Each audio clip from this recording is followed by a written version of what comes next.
Back at you. All right, so we're talking about evaporator core.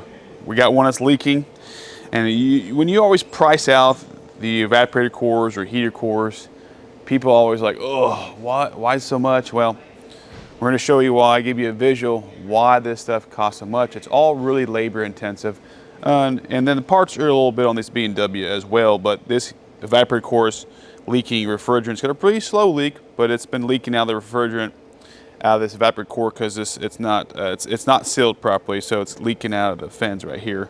So this is an 07, it's an older model, it's an X3, but all this of course comes out of it.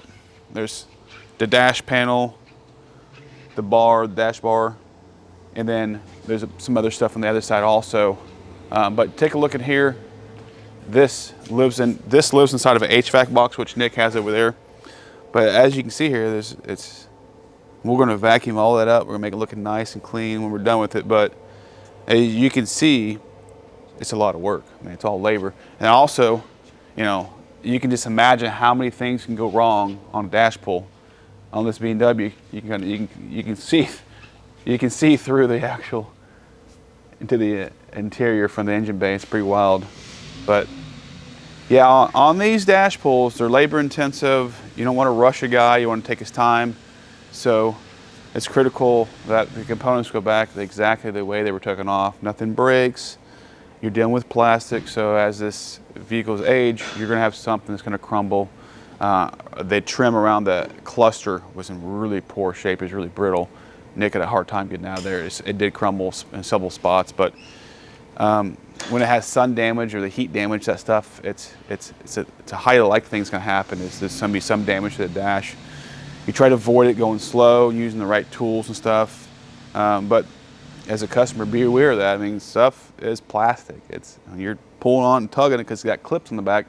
Something might break. It's a good possibility, and it's no fault to the person that's doing it. It's just the material over time is brittle, it's aged.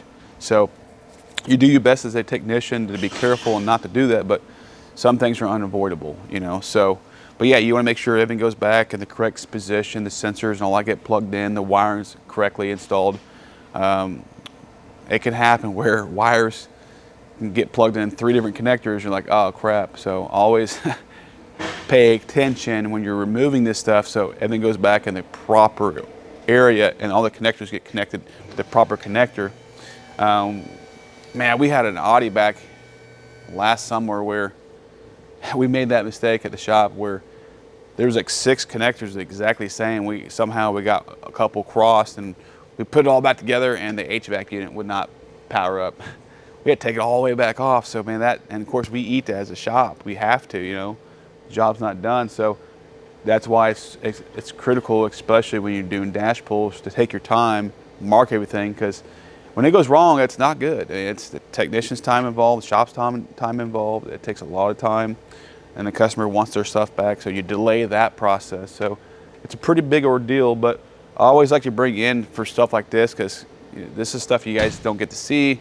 Now it kind of explains why the labor is so high, because it takes time to do this and then put it back. So why don't you bring in any questions, put them below. Until next time, see ya.